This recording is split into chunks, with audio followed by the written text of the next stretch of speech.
Hello.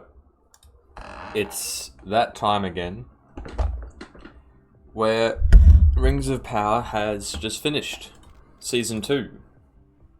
And, obviously I do my thoughts on each season once they're done. Well, I just do my thoughts in general. Now, to get it out of the way, did I think this season was better? I think I enjoyed it more. And what that means is not that it was better this season. Because I think it was just as bad, maybe a little bit better than the first season. But I really enjoyed watching it. As I mentioned in last video, I find the Rings of Power to have become an accidental comedy. And, I said that 3 episodes in to Season 2, and I'm still saying it. It is one of the funniest shows if you let it be. If you watch it wanting this proper, faithful adaptation, then you're going to be just disappointed and miserable, and it's not going to be good. You're not going to enjoy yourself. But when you look at it as this, failure of Amazon, when you expect it to be horrible and just awful, it becomes so funny, and you're constantly, it's a show that keeps you on your toes. You're always thinking, what manner of things is gonna happen next? You can never guess, because the characters just make these very strange decisions, and it often works out for them. I think the best scene to demonstrate this sort of what are they gonna do is episode 7, the beginning of the Siege of Eregion. So, alright, picture this. Eregion, if you didn't already know, is this, in the actual lore, it's a realm and a city, but in this it's just a city. So the city is right on the border of a lake. The wall of the city touches the lake. Big river, And so Adar, who's leading the forces of Mordor, he's sort of thinking, how do I get over there, I can't just use the bridge, that'd be stupid. Genuinely, that's a fair point. So he's trying to get his army over there. And I'm there thinking, okay, what bullshit is he gonna pull? Because I know it's coming, but I cannot guess what he does next. He takes his catapults and shoots a mountain, which then crumbles and dams the river perfectly. Who could have guessed that? It's not a problem that no one could have guessed it, but when they were drawing up the siege plans, right? The siege plans for Eregion, they were like, man, we gotta deal with this river. Oh, I know, we'll build a dam. But how? Oh, if we shoot the mountain, it'll definitely crumble. It's they would have had to I'm sorry, to be realistic here, they'd have to survey the mountain, see if it would actually crumble, and at that point, if you're gonna survey it, you might as well just push it. I just don't get it's silly. But as bad as it is, it was funny. I was laughing my ass off. And that's why it's not that bad. Because it's funny. And I know that the writers are trying to be dead serious. And that only makes it funnier. That this is meant to be genuine. But, I think, I mentioned last time, after, my first thoughts on the first 3 episodes, the dialogue is not improved. One bit. Which is great. I think it's hilarious. The scene where Anatar says, you could be the Lord of the Rings, or something like that. That is comedy gold. That is straight up something that you would write in a comedy. You could be the Lord of the Rings. It's hilarious. But the biggest problem is, they don't really know how to sound like Tolkien in the manner that they just sort of speak in strange metaphors. But the dialogue isn't a direct affront to mankind. It's not that bad, really. I'm gonna bag this show out, and I'm gonna do it properly. The dialogue is livable. It's just a bit odd at times, how, they try and sound deep, but just struggle. I think it was worse in Season 1. If there's one thing this season, though, has excelled in, it's using gravity to accelerate the plot, to move the plot along. The first instance was the time that Galadriel needed her ring, and as I explained again last last video, the way Galadriel got her ring off Gil-galad, who didn't really trust her, is, the ring simply bounced in her direction, therefore it's hers. And you might think, okay, they're only going to pull that trick once. But not really. This is a scene... Also, I'm kind of doing awfully at this game. But there's a scene where Disa, the, I guess Dwarven princess? No, not princess, but she's... Disa. She's in the market, and she buys this cool-looking bowl. It's like a crystal bowl. And she drops it in the middle of this bustling market. And she goes to chase it, and it rolls down this crevice.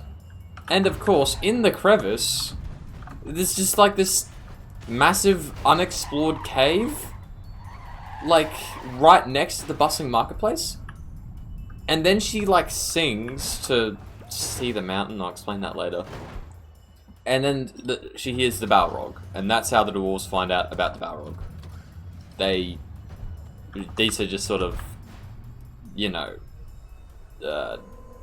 I'm struggling to explain this, that the way they accelerate the plot forward is by having her drop a crystal ball and have it roll into a crevice where no dwarf seems to have explored properly. It's odd, but I'm not upset. Again, that's what I want to be taken away from this. I'm not bothered in the slightest by this, because of Season 1. I'm aware that this show is utter garbage.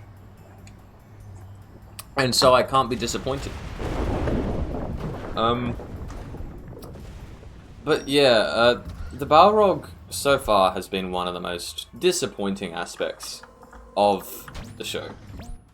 And, I've been saying, oh, well, there's nothing to be disappointed by because there's no expectations. But I'm going to be honest, there is one thing I was actually not minding, and that was the story, or the relationship between Durin the Third and the Fourth. I actually didn't mind it. I wouldn't say it's stellar. It's not like proper cinema, but it's still good.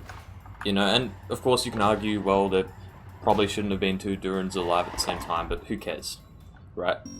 It's an interesting dynamic they have.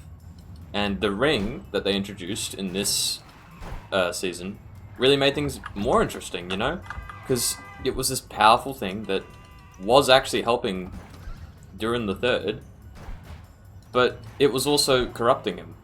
And Durin the Fourth, he's sort of like, well, yeah, this thing is bad for him, but look at all the good it's doing. And my father, there's a scene where he grants him his princeship back. So it's interesting. I can't really explain it here, but it's a good dynamic. Anyway, in Season 1, they showed the Balrog for a grand total of about 2 seconds, right, to tease it. It was actually the same amount of time the Balrog had in the trailer for Season 1 was the amount of time that it had in the show for Season 1, so that was kind of interesting. But this season... Alright, so Episode 8, the last episode. And I had just gone on a walk with my dad, and I told him that it's unlikely that we're going to see the death of Durin the Third, because it would be way out of the blue, and they need to wrap up a bunch of storylines. And guess what the show opened with? Like, before the intro of the show, Durin the Third is killed by the Balrog. And it didn't feel like good at all. It felt so weird. Durin the Third and the Fourth, I feel like they should have had their, story end in a more pleasing manner. Because they were at odds with each other. Completely Durin the Third had basically gone mad at this point. He turned his axe on his own men, to quote. And Durin the Fourth was preparing to confront him and potentially hurt him, kill him maybe. And then, so they're talking and they're angry at each other. Durin the Third sort of proves himself by finding a bunch of mithril. And during the 4th is still kind of pissed. Then the Balrog just shows up and kills during the 3rd, and during the 3rd's like, oh, you are always strong, son. Like, he takes the ring off for his son for no apparent... Well, I guess the reasoning, is that the ring led him to the Balrog. But it doesn't feel like during the 3rd takes the ring off like his son wanted, because his son wanted that. More so that the ring betrayed him and brought him to the Balrog. I just don't think their story was complete. I don't think the dynamic between those two characters was complete, and they ended it prematurely because they just needed to have the Balrog in Season 2. Which I was very disappointed by. I think they could have done... Like, that was the one thing the show had going story-wise. The one thing I was somewhat invested in. Even if that, like, those events shouldn't be even happening in that age. Even if two Durins being alive at the same time is questionable. I don't care, because it was getting interesting. And they just needed to Balrog. Because it's the biggest problem with the Rings of Power is appeasement. They're constantly trying to appease people. You know, we saw it with the whole wokeness thing. You know, they're trying to... I'm bad. They're trying to appease, like, all these different groups of people. Well, they're trying to appease minorities.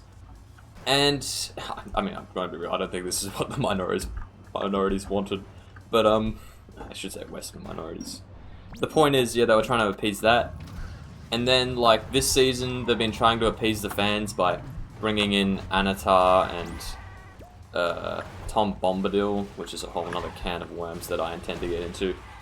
And then the Balrog is just fan service, there's fan service this, fan service that. Like, I'm trying to remember the scene where I think it was like with Isildur's plotline or something.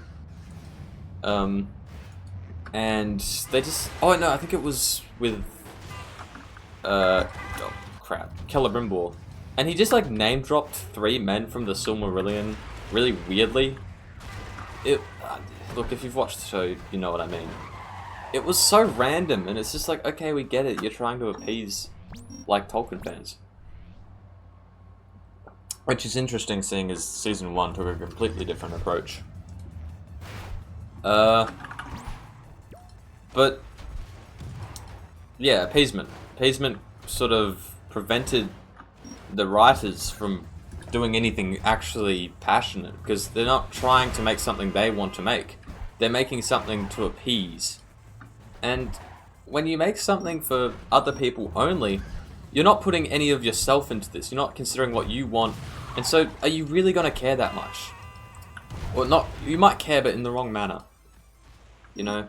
And I think that was a large part of the issue. They just got people to write the show who didn't really have any passion there, and were forced to appease.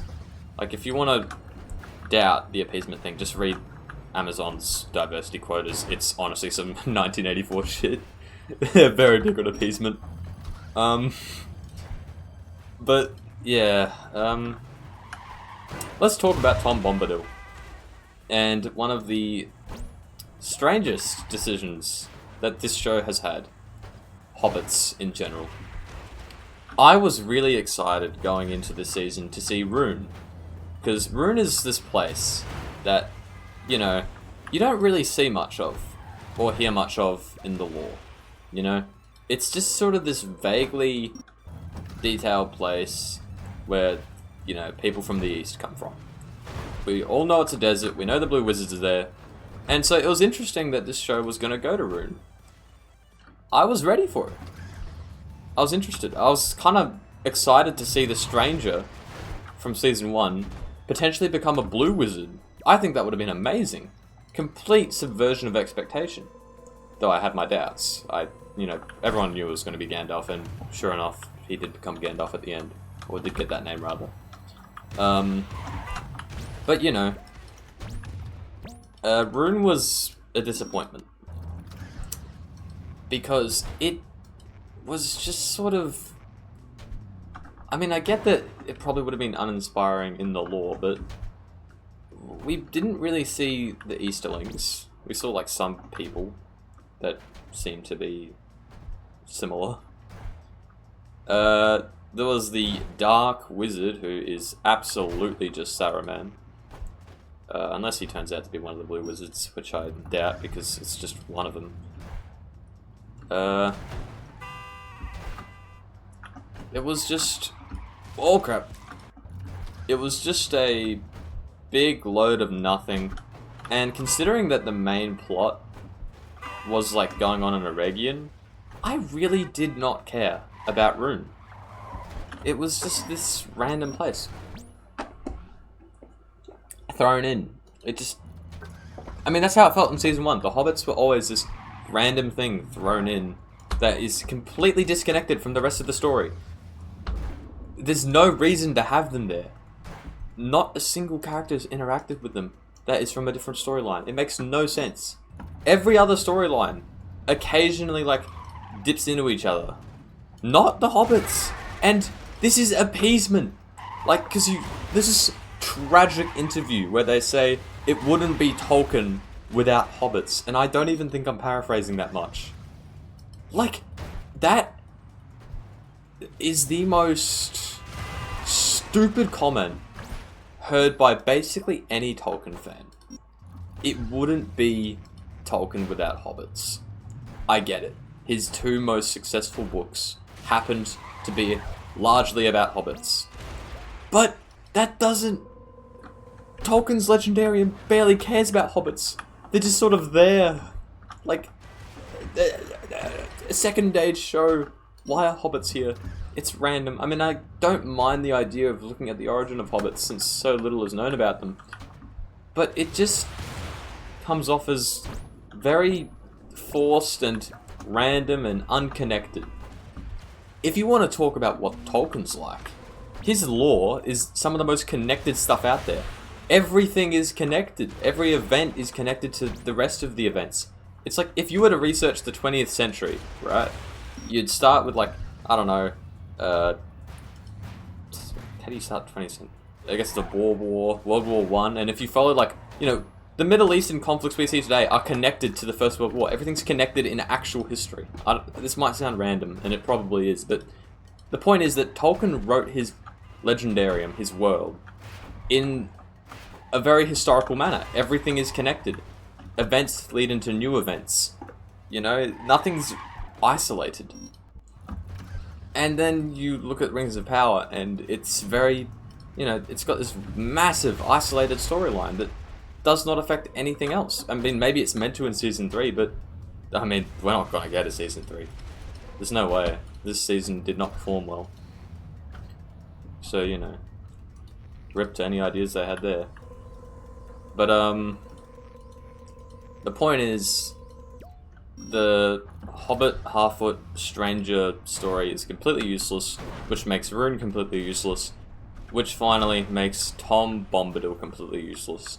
Because that's right, Tom Bombadil's in Rune, which I'm not opposed to. It's a bit odd, but it's, you know, I think there are worse problems with Bombadil. Mainly that he just is not Tom Bombadil. He's just... he's treated like a wizard. Like he's... you know, he's always talking about staffs and stuff.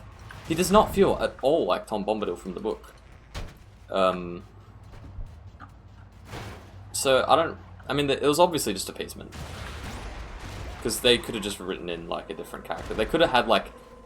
what I think would have been interesting is have the Dark Wizard be one of the Blue Wizards, and Tom Bombadil replace him with the other Blue Wizard. And so it's sort of this, like, back and forth between the two Blue Wizards, and then Gandalf is sort of forced in between them. I think that would have been better. I don't know about brilliant, but better. The point is, very disappointed by that whole storyline, and I was always annoyed when it came up, because I just wanted to see what was happening in the main plot. Because, again, it also wasn't that funny. Oh no, there was one funny bit. When they met the Easterling Harfoots, and I'm pretty sure their leader was called the Goond, or something. That was very funny. But aside from the Goond, there was very little accidental comedy with the Harfoots, and that's because a lot of it was meant to be intentional comedy. The Rings of Power cannot be funny if it tries to be funny. It can only be funny when it tries to be serious. And so, yeah, there was no good comedy in that entire segment. And no purpose to the entire segment, so they could have just removed it. But it wouldn't be Tolkien, guys, without those hobbits. So it's a good thing they had them. Anyway, I'm looking for places to praise. I didn't mind Anatar too much. He was pretty good. I like seeing Deception Sauron, you know, because we didn't really get to see that too much in Lord of the Rings. And yet you read into the lore, and that's basically all Sauron's doing. Deceiving. And some other stuff, I guess, but big deceiver. So it was nice to see that happen. There were times where he was pretty bad at it, like how he cocked up so horrifically with Durin, like saying, "Oh, Elrond says you're a really smart guy." Like, why would he bother? Yeah, point is, Anatar had some L's, but he also had some dubs, so, you know, I'm not that bothered. What else? I mean, yeah, the whole arc in Eregion, you know, forging the rings, I think it was decent, but again, like, the amount of times that Anatar sort of should have been done in is comical. There's got to be at least, like, 5 times that Celebrimbor seriously doubts Anatar, and yet he always follows him, you know. There's so many cases like, oh, why didn't these rings work? Or what are you doing? Why is time reversed? There's just so many cases where he really should have just stopped and made Anatar leave. Can't have been that hard. I mean, he probably would have just Sauroned out, but, you know. It was a bit painful to watch Celebrimbor be so stupid! What else? Galadriel, we have to talk about Galadriel. Main character-ish. Not really anymore. She was pretty, secondary this season, which was a very nice change of pace. She wasn't as irritating, but she did kind of, like, throw the entire ending. Because, Celebrimbor, you know, he's discovered that Anatar is Sauron, and he's trying to get the 9 rings for man. 9 men rings. Yep. He's trying to get them away from Sauron. And so he manages to bump into Galadriel. And he gives her the rings, saying like, oh, we mustn't let Sauron get these. Now, when you're Galadriel, you're not what you'd call intelligent. And so, naturally, instead of, you know, taking these... I'm stupid. Instead of taking these 9 rings away, she brings them to Anatar... Sorry, not Anatar, to Adar. To Adar. Because, okay, first I need to explain this. This is one of the weirdest things in the show. So, Sauron in the lore and in the show is fairly immortal. He's kind of a hard little thing to kill. And so the show decides, well, we gotta find a way to permanently kill him. And they decide the solution should be to stab him with Morgoth's crown infused or alongside the power of the rings. And I say the rings, I mean like just any rings? I'm not sure, it's never specified how many rings there need to be and if they should be elven rings or any rings. Point is, Galadriel goes to Adar with the rings, because she was trying to save these other people and she half got captured, but it doesn't really feel like she got well, I guess she was. Point is that she decides to save people instead of the rings, which just sort of leads to her getting captured with these rings, and so she ends up with Adar with no intention of trying to hide these rings from Sauron. She's now thinking, I must kill Sauron in this moment of defeat, because at this point Eregion has fallen. The elves do not have the upper hand, but of course Galadriel is still thinking about victory. And of course Sauron shows up and manages to get wait, does he get the rings? Yeah, he gets the 9 rings. Not her cool ring.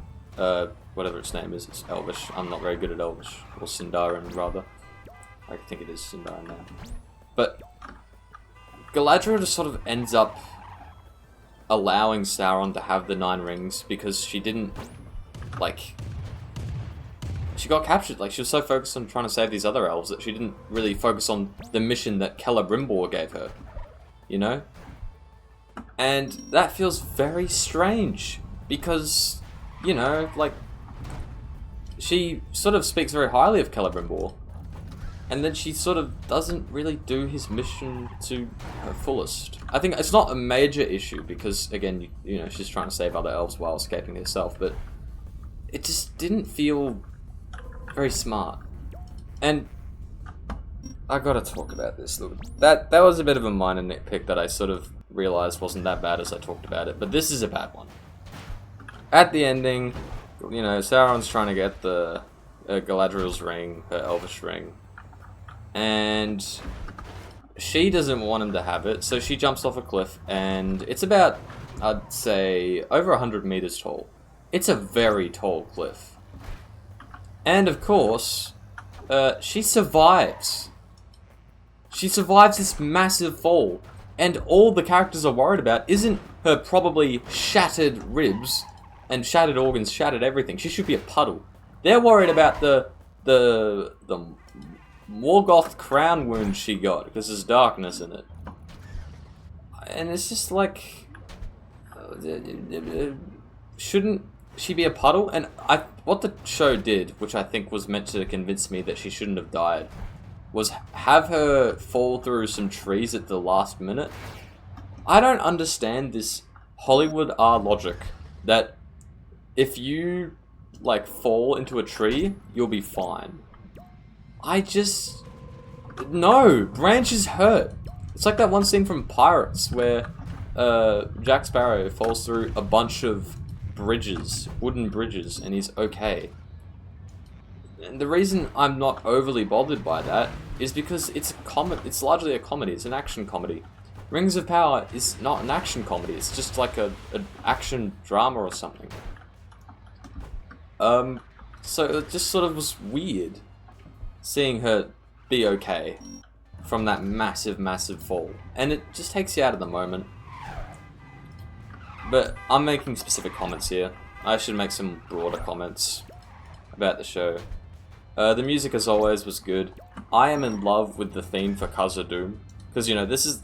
I can't remember his name, but it's the same composer who did the God of War soundtrack. And if you know the song God of War, like the main theme from God of War, you'll know that this guy can slap some beats with those sort of deep, guttural, orchestral sounds. And because, you know, so that's why, like, Khazad-dûm's theme is so good, because it's sort of his style in that manner. You know, he popped off with that God of War theme, and so naturally, you know, the Khazad-dûm theme is quite similar with those deep, guttural, orchestral bits. Sorry, not orchestral, what do you call it? Well, sort of orchestral. Singing and stuff. You know, like that. Okay, this is a great review. The point is, the music's good. The intro that they do with like a, what do you call it, where you use like, you visualize sound, yeah, they're still good. The visual effects are still good. There was one odd shot where, again, when Anatar's saying you could be the Lord of the Rings, the visual effects there were hot garbage, but, you know, I can live. I'm really struggling right now to review the show, and a large part of that is because I just sort of forgotten what's happened. There's so many different plot lines that you sort of just forget what happened. Like, I so easily forget about Isildur's whole plot line, and then there's Arondir, who's still doing double backflips and ruining any trace of immersion I had. Numenor was a massive letdown. I was really excited to see you know, how the Kingsmen sort of took control. And one thing I will say, I'm glad that... Oh, actually... No, I'm not entirely glad. I was gonna start talking about how I'm glad that, for the most part, the Kingsmen, led by Pharazôn, were actually relatively lenient to the faithful. Because, you know, in the lore, it's not like the Kingsmen took control of the throne and then immediately hated all the faithful. It was more of a delicate situation. More like, okay, we're in power, but you guys still have, you know, significant following. We're not just gonna, like, unnecessarily diss you guys. We're gonna respect you guys for, sort of. The point is, in the law, they didn't just go after the faithful. Unfortunately, although this was, like, initially the case in Rings of Power, it did change.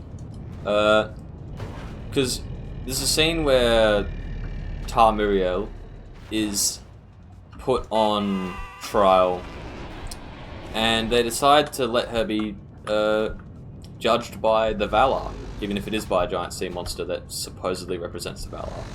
But the important bit is, you know, the Kingsmen are respecting the wishes of the faithful and the systems of the faithful, which I thought was really cool. And then a couple episodes later, they just abandoned that line of thinking, and I'll just let the theme play.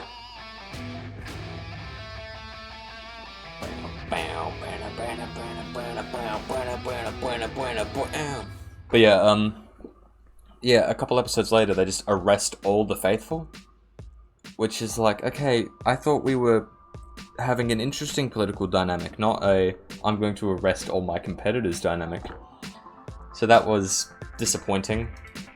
And also, you know, I talked last video about the tragedy of how Pharazôn was elected leader. It was honestly comical that the eagle just sort of showed up and he was decided as king for no apparent reason. It's just... it's all a blur. Because how many storylines were there? So there's the storyline in Lindon with like Galadriel, Elrond, and there's also Círdan there for minimal reason. I guess he just needed the Ring of Fire. But yeah, so you got that one, the Lindon, and then you got Eregion, then you got Khazad-dûm, then you got the Hobbits, then you got Isildur, and then finally you have Númenor. That is 6 storylines for 8 episodes that go for a bit over an hour. That's not enough. And they're jumping between... I mean, okay, sometimes the stories do merge, which helps. But it's too much. Oh, and you could also count Adar as having a storyline. That'd bring it up to 7. It's... like... it's silly. It's just silly. They need to... they're trying to do a Second Age show that's going to just tell all the stuff from the Second Age. That is way too massive of a feat, of an undertaking. You know, they're trying to do Eregion and Númenor in the same show, and it's just like... and at the same time. That's the problem. Like, it needs to focus in. But they're obviously not going to do that because there's no passion. And they don't actually care. They're just trying to jam as much fan service in as possible. And it's really disappointing. See, I started this off by saying, it's hilarious, and now I'm getting upset. But, look. I'm ranting. Obviously, it's the point of this. The closing notes. If you are a Tolkien fan, I would recommend you watch The Rings of Power. But you need to be careful. You need to watch it as a comedy. In which case... well, you gotta... in the way that it's, you know... you gotta look at it like, okay, they're trying to be serious, and that's the funny part. Watch it like that. Watch it as though it's, like, sarcasm. Not sarcasm. Watch it like it's a parody. And it's actually one of the funniest shows out there. Because, you know, nowadays, modern comedies, you know, a lot of them are just action comedies, and, you know, there's not a lot of good mid-budget films anymore, and so, you know, not a lot of comedies. Just watch Rings of Power. It's hilarious. And it's got a very big budget. So yeah, I do actually recommend the show. Doesn't mean I rate it high. I rate it like a 2 to 3 out of 10. Maybe 4, because, you know, again, good visual effects and music. But for the most part, don't watch it if you want something serious. Watch it if you want some lighthearted fun. And yeah, I think that's about it.